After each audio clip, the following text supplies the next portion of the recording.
Our business is growing, and that's great. But how do we know when it's time to hire someone? Right. So it's usually the hiring happens sooner. And sometimes if my ratio, like let's say we're looking at a ranch's ratio, maybe the people that wrote this letter and their gross product per FTE is 250,000, right?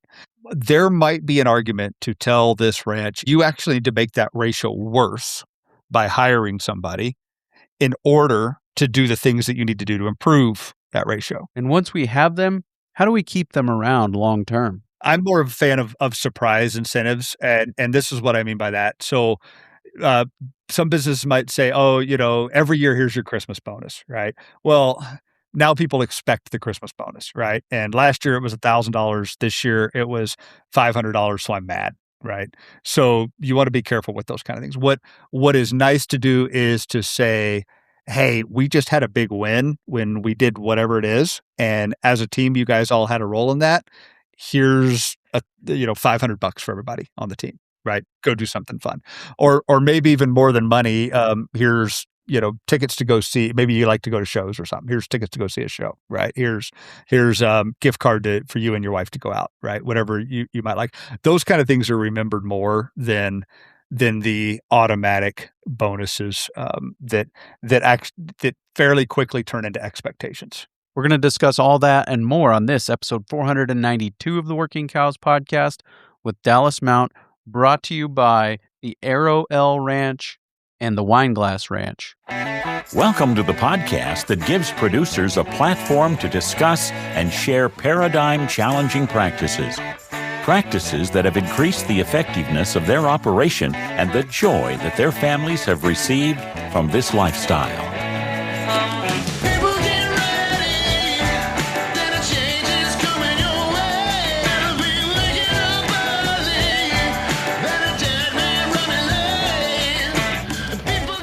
Howdy, everybody. It's Clay Connery, host of the Working Cows podcast. Very excited to be joined once again by Dallas Mount. The listener survey has concluded. Thank you to everybody who submitted that. I have to cut it off so that we can pick the names, and we'll announce those coming up soon. But if you want to take the listener survey, that'd be great, but won't be entered into the drawing at this point.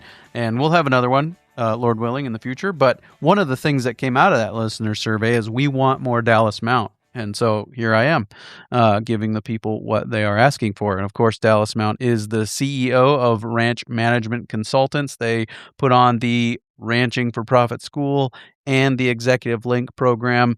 And we're going to talk to him today about how to hire, when to hire, who to hire, and what to pay them. Kind of the outline for the episode. So looking forward to sharing that with you. And here is my conversation with Dallas Mount. Dallas, thanks for joining me on the Working Cows podcast. Welcome back. Thanks, Clay. It's always fun to be with you. Yeah. So just some different things that I've run across recently have kind of centered around this question of how do we pay employees on ranches? And I think the first place to start from my perspective is, when do we need an employee? At what scale does a business need an employee? And you shared with me a note from somebody asking kind of these questions. And I just want to read it because I think it does kind of get to the heart of probably what a lot of people are experiencing. And the note goes like this: I feel like I'm on a hamster wheel and would appreciate some input. My wife and I took over the place from my folks about 8 years ago. We both work on the ranch and are juggling the duties of ranch work and raising 2 young kids. The ranch is still servicing some land debt and an operating note, so while the past couple years have been good, the previous ones felt like we were just barely making ends meet. I feel like I'm constantly behind. There are never-ending things that need to get done on this place. While we are not afraid of hard work, it's about all we can do to keep the place up and get the jobs done. We want to build a successful ranch business and have a quality life that just doesn't focus on the ranch 100% of the time. I'd love to be in a position to hire someone. I think it would be a game changer. If I had a dependable employee that could help out around the place, I think it would be a game changer if I had a dependable employee that could help out around the place. I'm worried about being able to afford quality help. I ask the neighbor what they pay their hired hand, and we don't pay ourselves that much. I know of smaller ranches than we are that have hired help. How do they justify it? I think the thing that is bothering me the most is thinking about as our kids get older and want to be involved in sports, or if we want to take a family vacation or just have some downtime together. I can't imagine we can do that without some more help around the place. I'd appreciate your thoughts on this. Do I need to just suck it up, or is there a path that I'm not seeing? So, what's your initial reaction there? There's a lot going on. Good questions. The person writing it is kind of asking, do I hired help, or do I not hire? I did not hire it. And I think there's probably some more things inside of that I'd like to unpack before we make a suggestion on that. So, for sure. So, yeah, I guess that again, back to kind of my original question. Is there a scale? Is there a point at which you would recommend, hey, now it's time to start looking for hired help? Let me answer that question right there, because I think I can throw a number on that. So at Ranch for Profit, we have a benchmark for the size of a business relative to the number of employees that business supports. And just, for those people listening that are not Ranch for Profit people, we use the term gross product. Now, gross product is like gross income, but it's different. It's the value we create. Right. So anyway, I won't go into that a whole lot further, but it's not exactly gross income. The ratio is $400,000 of gross product per full-time employee. Okay. So what that means is if I have a business that's creating $800,000 of gross product, right? So I'm just about $1 million of gross product. That business would be appropriately scaled for 2 FTEs, 2 full-time employees, right? And we use the term FTE, full-time employee, full-time equivalent. 2 people each working half-time on a farm or ranch adds up to 1 FTE. Right. So there is the economic answer, right? But I will tell you, many people in ranching would not meet that benchmark. I would say if you looked at your average ranch, it might even be half of that, right? It might be the average ranch might be running somewhere around $200,000 to $250,000 of gross product per FTE. Okay, so does that means can it be done for less? Yes, absolutely. But if you're going to build a highly profitable business that's really turning the crank, that's meeting those targets, looking towards that $400,000 of gross product per FTE is a nice target. So a couple of things there. If you and your wife are working full time together, then that's 2 full-time employees, right? I mean, that's correct. Yep. I'll sometimes have people ask, well, if I'm working 80 hours on 80 hours a week on the ranch, am I 2 FTEs? And the correct answer is yes. Right. Really, I mean, if you're putting in the effort that 2 normal people would, then you really are. But I think most of us in ranching, it's pretty seasonal, right? We have times when we do that, and times when we don't. You could go get a welding job and get paid time and a half for 40 of those hours, right? So, right. Yeah. I mean, those are the things we have to think about. Just kind of setting the context and thinking, what are we actually doing? What would we be? Kind of that ranching for profit question. Could I lease my ranch and make more money if somebody else ran their cows here? Or could I, what could I do with the skill set that I have? Go somewhere else? Would somebody else pay me more to do what I'm doing, what I'm paying myself? Kind of, those are helpful ways to think about it, right? Exactly. So let me go a little deeper on this, because we have people that see that number when we present that in school and dive into it. And so they say, I won't hire somebody then. If let's say my ranch is running at $300,000 of gross product, it's just me working in it, right? I will have people that look at that and say, well, there's no way I'm going to hire somebody until I'm at $800,000 of gross product. And then I'll bring somebody on. It usually doesn't work that way. Okay. It's usually not I wait and then I hire. It's usually I hire to get me to, right? So it's usually the hiring happens sooner And sometimes if my ratio, like let's say we're looking at a ranch's ratio, maybe the people that wrote this letter, and their gross product per FTE is 250,000, right? Um, there might be an argument to tell this ranch, you actually need to make that ratio worse by hiring somebody in order to do the things that you need to do to improve that ratio, right? So sometimes the solution is to make the number worse in order to make it better. Does that make sense? Let's take a quick break and hear a word from our sponsor today, the Wineglass Ranch. Coming February 25th to Oglala Livestock, a total age dispersion of the Wineglass Ranch Easy Keepers. The majority of these are going to be 3 and 4 year old, coming 3 and 4 year old, single iron, home raised Wineglass Easy Keepers, developed in a intensive, non-selective rotational grazing system. They are adapted to excel in harsh environments. There will also be on offer 250 head of Angus and black whiteface heifers, again, single iron, home raised, and 150 head of red and red whiteface heifers, single iron, home raised. So quite the opportunity here coming your way February 25th at Oglala Livestock. For more information, visit wineglassranchinc.com. So another thing on the note that I read there at the opening is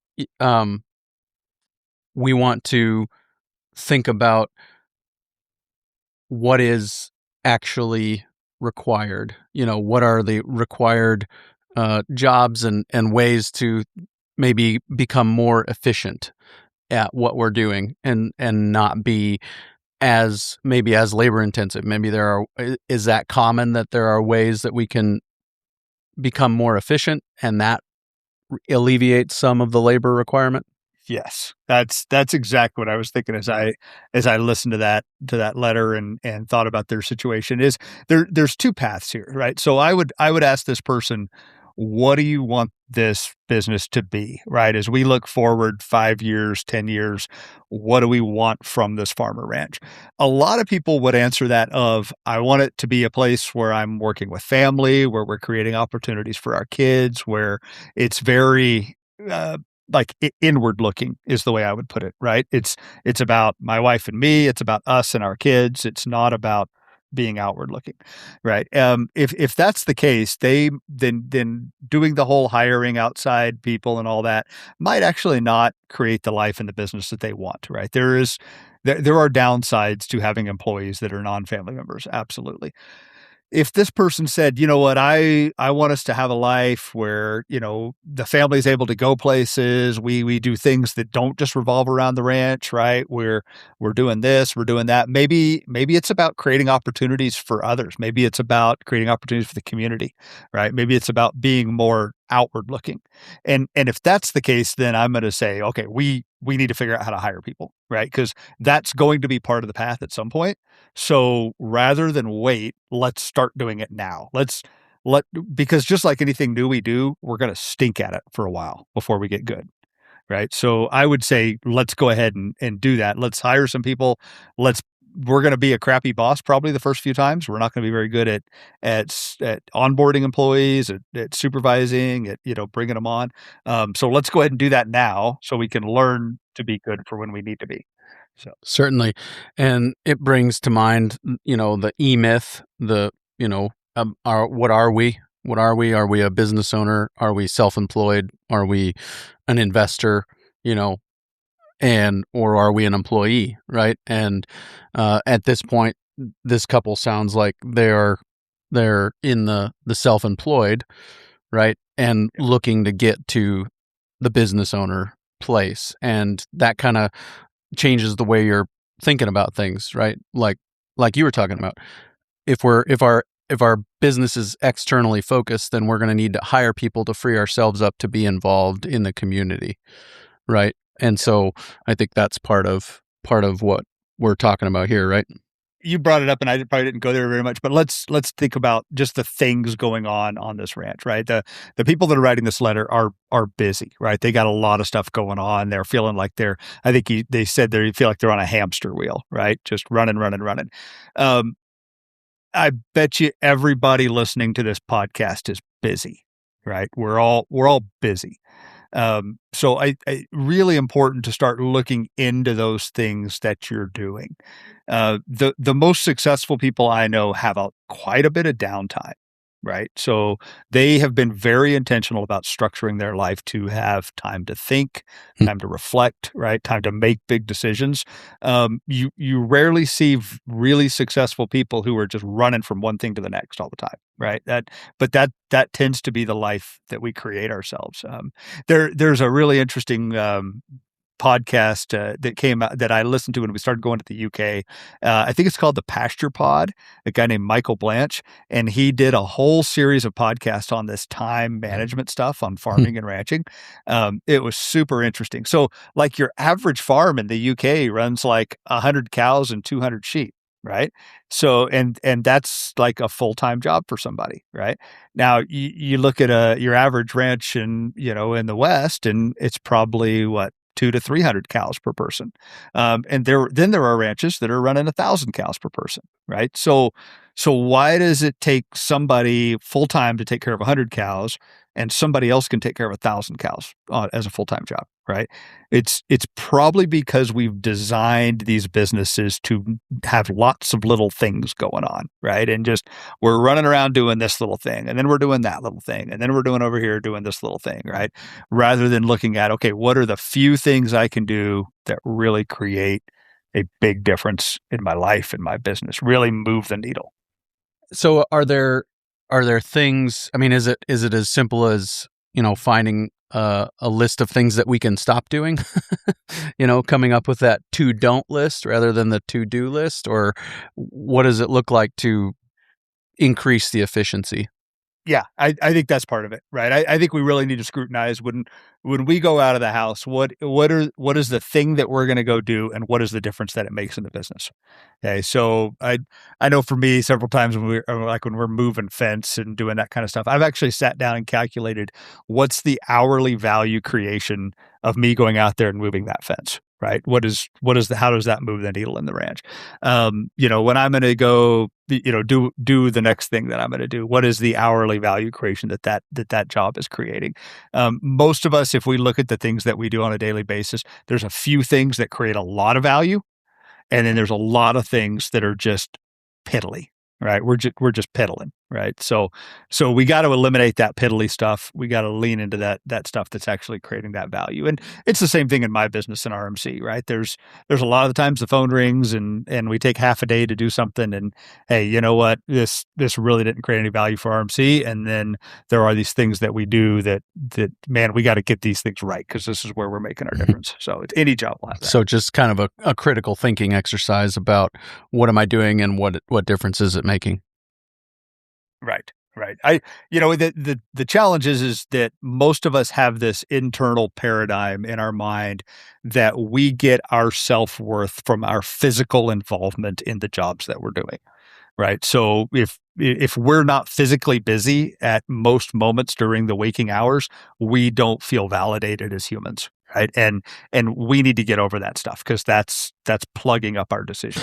Well, and it, goes back to what you said earlier about the most successful people, have a lot of downtime for thinking. And one of the early paradigm challenges for me was, when we talk about working on the business, we're not talking about that I sat down and I put a bunch of numbers in the spreadsheet, because at the end of the day, that's honestly as much a part of running a business as it is a ranching business, as it is to go out and move polywire fence.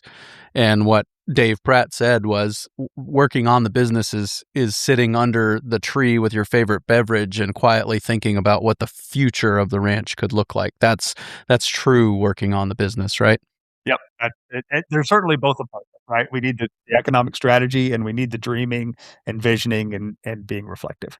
Yep. And so I think that's just something that can't probably be repeated enough, because it's easy to slip into that thing of, well, nobody else looks at spreadsheets as part of their business, a part of working in the business, but it really is part of that as well.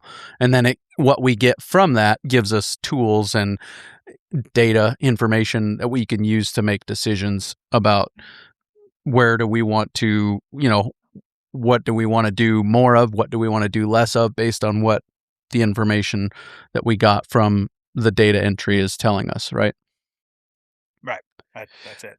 Yep. Okay, so the other thing that was stuck out to me from that letter was the comparison with the other neighbors, and what my hunch is that the other neighbors are probably running on paid for land, maybe with or without an operating note. Would that be your hunch too? Yeah, that would be my hunch too. Yeah, and that's why we got to be careful about making our business decisions by looking across the fence, because you don't know the financial position of that ranch or what actually it looks like when you lift up the covers, right, and look underneath that. And everybody's situation is different. So it's I would tell this business, knowing that they have paying off land and have an operating note, that's not enough to say, okay, are we in a position to hire somebody or not?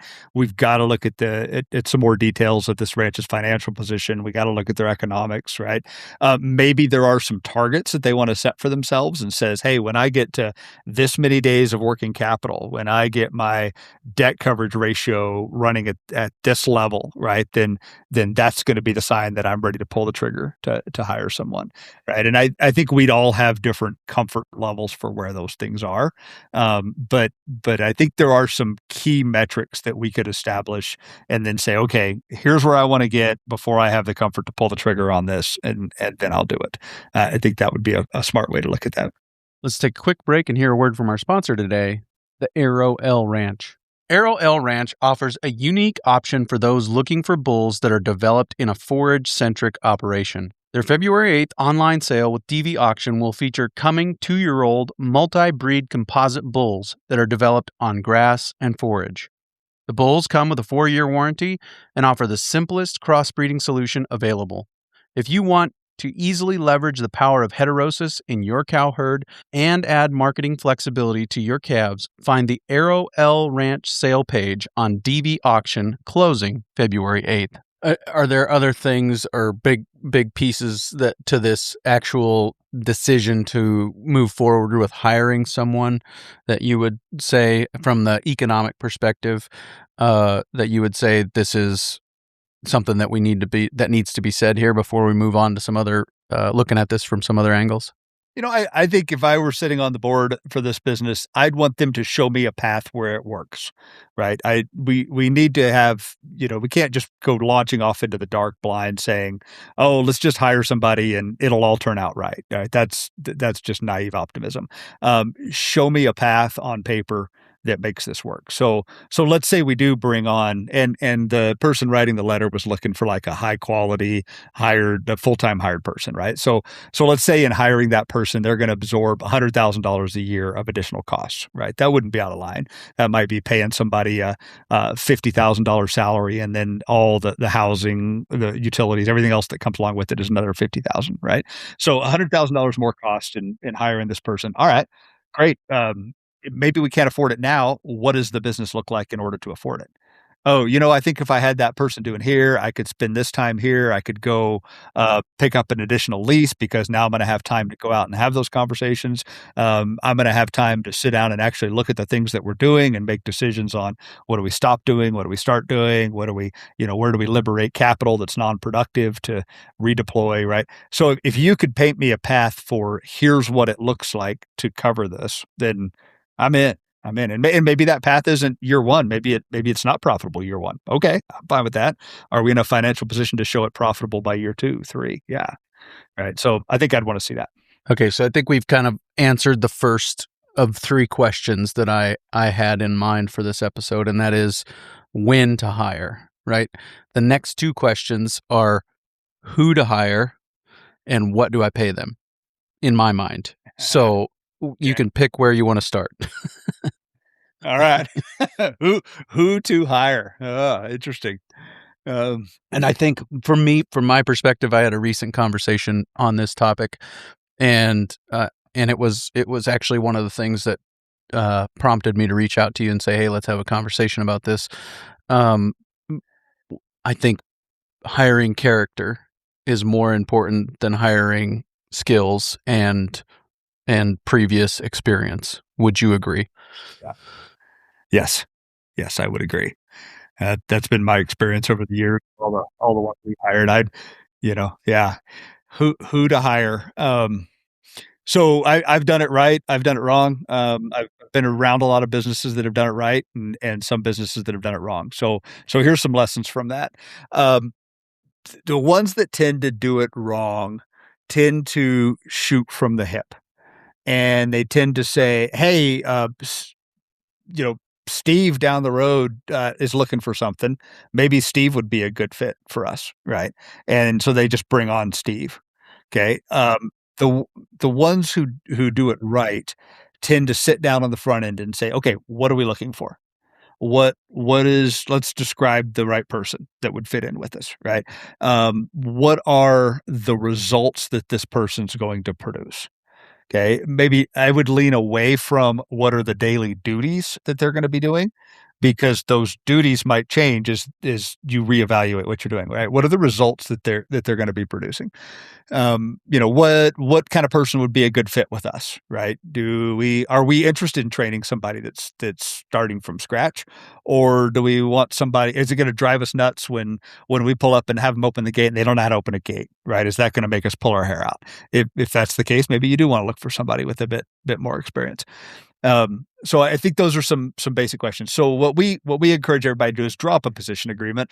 A position agreement is a really simple 1-page document of, right, what is the role, what results are they going to produce, right? What are we looking for? So draw that thing up. Don't turn it into more than it is. This is something that might take you an hour at the most to write up, right? And for those of you that aren't comfortable writing stuff up, get Chat GPT to help you do it, right? You can start putting some thoughts in there and it'll start writing it up for you. So start with what you want. And now we start looking, right? And maybe we do know somebody that fits that. But maybe we don't, right? Maybe we have to kind of send it out there into the big space and see what comes of it. Right. And I mean, we could probably recount horror stories, right? But like, just think about if they, for some reason, trash the house on the way out, what does that cost to fix? Right. And then start to think about character first. Right. I've got a bit of a funny story I'll tell you here. You can cut it out if you think it's stupid, but I hire usually a young person every summer to help me on the grazing operation. So this last year I got 40 something applications. It was, we threw it out there, it got shared all over the place. I asked for a cover letter and resume. Well, I just threw them all in a folder on my computer as they were coming in. Right. And I'm going back in a couple months when I'm going to review them. And one of them is just 3 videos attached. Right. So no cover letter, no resume. And I'm like, well, that's kind of interesting. Let's see what it is. I thought maybe they like, oh, this is who I am. This is what I want to do, right? I click on it. It's a guy wearing a GoPro on his cowboy hat, and it's the horse's ears, and you see the rope swirling, and you see him chasing down something. And the rope comes out, and then he like lays it down, and then there's another video of the same thing, like right thing.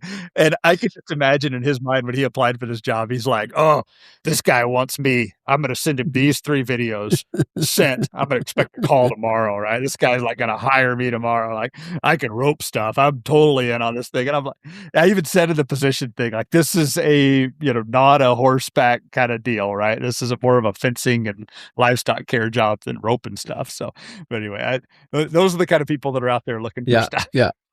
You sent your 310 Ranch Life application to the RMC. There we go. Dalton Darnell would have been impressed, but Dallas Mount maybe not as much. So. Yeah, we're a little more of a side-by-side 4-wheeler outfit. That's good. That's good. Okay. Anything else on who to hire? Anything else that jumps to mind there, or resources maybe that are helpful in thinking about these things?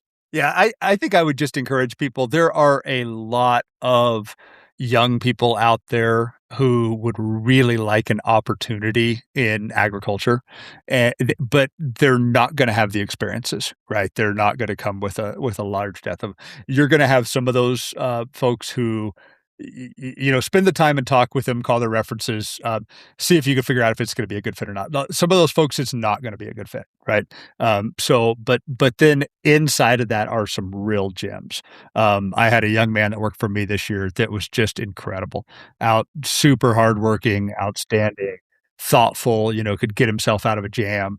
And he didn't come with a lot of branch experience, right? We had to teach a lot of the basics, but you know what? That's pretty easy to teach, really, So, yeah, I just encourage people to be open-minded about who could work for their ranch. Yeah, I just got my little Toyota pickup stuck yesterday in the creek crossing.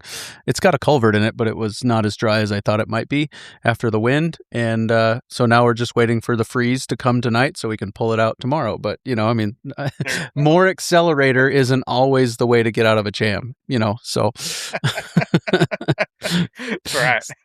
Hire people that can think their way out of a jam rather than just apply more gasoline. So,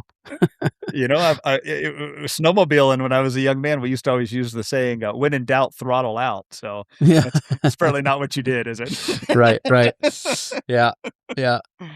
It probably would have worked if we had, I don't know if the 4-wheel drive's actually functioning in that vehicle. It's next time we go to town, it's getting taken along to go stay somewhere until it's working properly. But there you go. You know how that goes. Yep. Okay. So when to hire, who to hire, what do we pay them? What are you thinking on this? What do we pay them? Thought process. Yeah.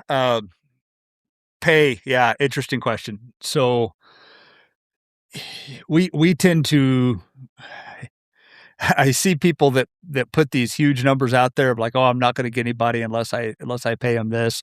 And then we also I see a lot of people that do the cheap farmer stuff of, well, I work for $1,000 a month. Anybody else should be expected to work for $1,000 a month too. And if it's ridiculously low, you can't expect that's not fair, right? Somebody's got to be able to live comfortably. Once somebody can live comfortably, more is not always better, right? More pay is not going to make people work harder. It's not going to make people bring more effort to the job. What it will do is if you don't pay people enough, they will look for something else. Right? If people feel like they're not being treated fairly from the pay thing, then they're going to start to look around. Once you pay people enough to where they feel like they're being treated fairly, then more does not necessarily make them bring any more effort. Okay, so what you can do in those cases is give like surprise incentives. Okay, but just adding more to the base wages doesn't necessarily help. What I usually like to do is start with the conversation with people fairly early to say, what are your expectations, right? What are you looking at? And really put it into their court, and just kind of let them know. And if you guys aren't in the same ballpark, in the conversation early, so you're not wasting each other's time, right? But if you're in the ballpark, then you can start moving into that. So yeah, that's we see everything on farms and ranches from the, I would say bottom end is going to be your $1,500 to $2,000 a month cash wages with, where the ranch is also providing housing, utilities, a pickup, couple of horses, right? All those kind of incentive packages, which are pretty nice, all the way up to really nice wage packages for people that are in, positions that would command that and making decisions of a lot of those things. So when you have somebody that's a decision maker in that, look at the assets under management and the kind of results they can produce, right? Some of these, a good manager can produce you $500,000 of difference versus, somebody who's just out there running cows, So I think seeing people in these positions and management positions that are well paid, I really appreciate that, right? Because there's a lot of talent and back work that goes into that. But that, management skills are very different from cowboy skills, right? Let's not confuse the two. Yeah, for sure. So, I mean, that's such an important distinction. Most people are trying to hire a laborer. Yes. Rather than hiring a manager. And a manager, that $500,000 figure you throw out there is totally within bounds if the manager has the authority to make decisions like, we're going to graze this hayfield this year instead of hay it. Maybe next year we'll hay it, but this year we're going to graze it with custom yearlings or our own our own yearlings or whatever. I mean, if they've got authority, and of course they don't get that authority day one, but if they've got authority to make a decision at that level, then yeah, I think those numbers are totally possible. Would you agree with that? I would, yeah. So, I mean, we often, in ranching, we talk about ranch manager positions. And as you said, many of those are actually ranch laborer positions when you examine what that person is doing.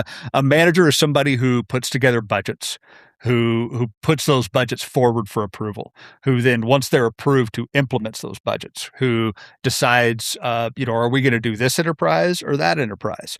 A manager is held accountable for results. So good ownership is going to say, hey, here's the profit target that we want you to produce.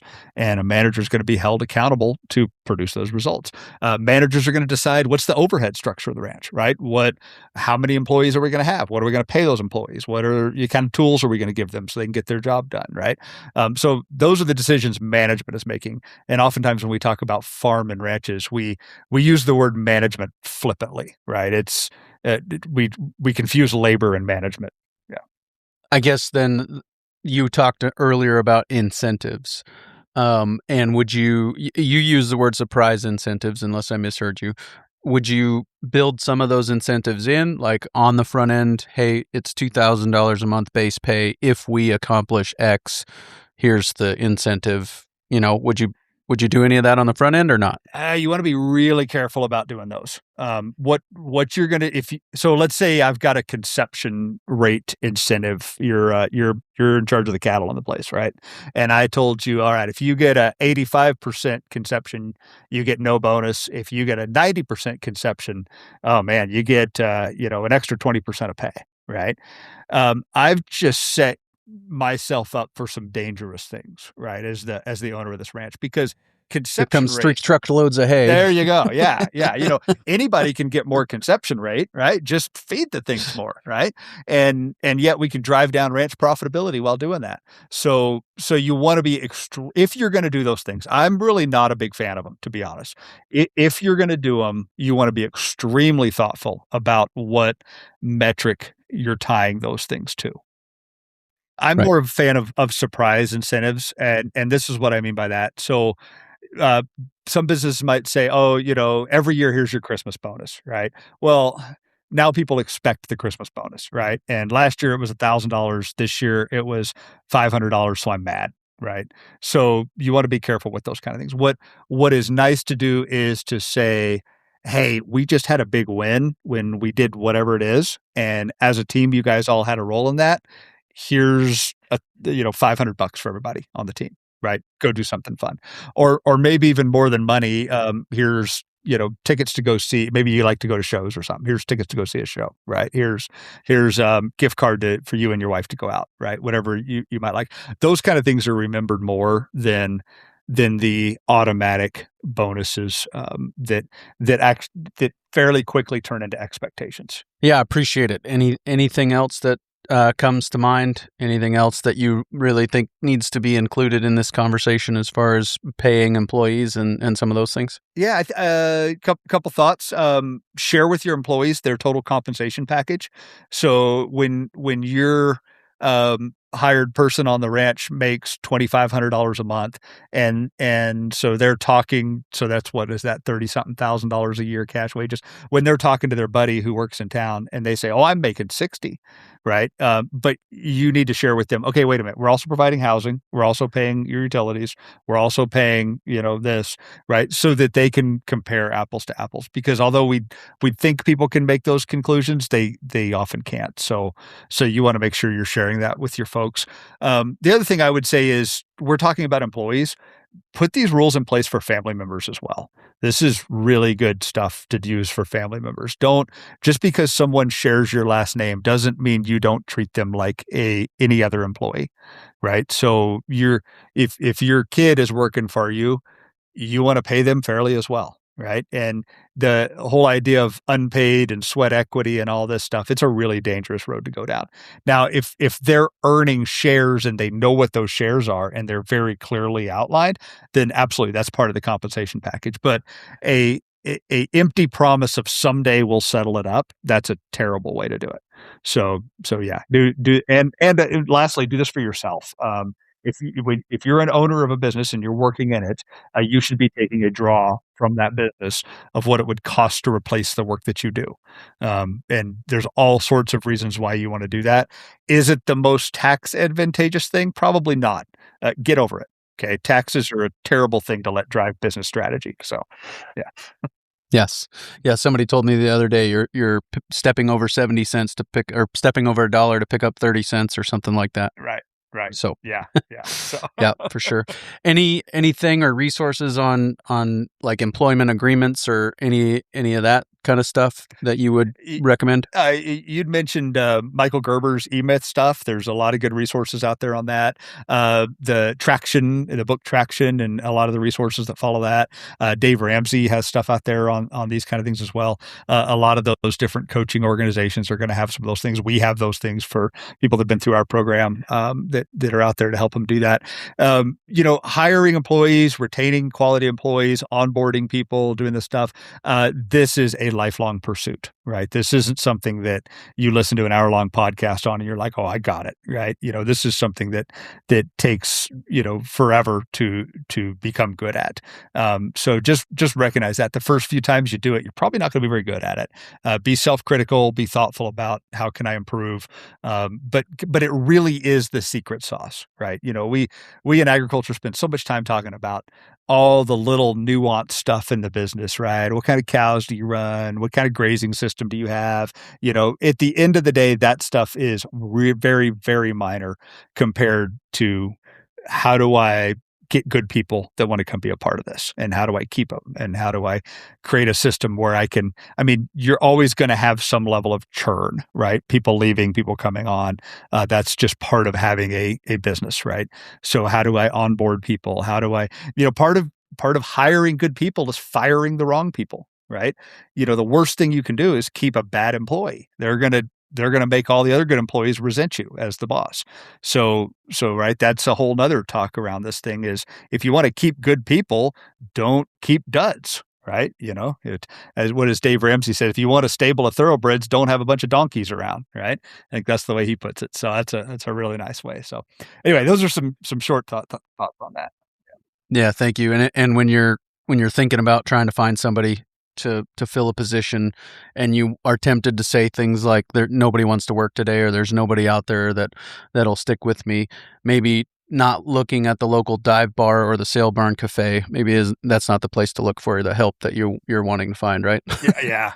Turn that question around. How can I become the employer of choice, right? How do I be the place where all the talented, smart people want to come work here, right? How do I make myself that place? That's great. Very good. Dallas, thanks for your time today. You bet, Clay.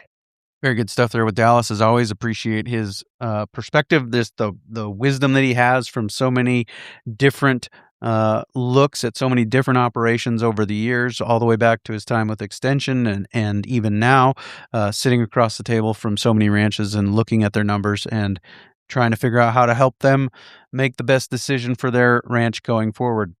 Coming up next on the Working Cows podcast, I'm going to share with you a conversation that I had with South Dakota State Representative John Schubeck. And John has introduced some legislation to deregulate the process of getting meat directly into the consumer's hands. This is a bill that follows Thomas Massey's Prime Act, and just going to talk to him about that and what we as the audience of the Working Cows podcast can do in our own neighborhoods, and then also what we as the audience of the Working Cows podcast can do to help get the ball across the line for his bill. So looking forward to sharing that with you, coming your way real soon on another episode of the Working Cows podcast. We invite you to visit workingcows.net to subscribe to the show via iTunes or Stitcher. You'll also find detailed show notes pages, resources from our guests, and the industry leaders who have influenced them. For more ideas on putting your cows to work for you in a more profitable way, tune in next week.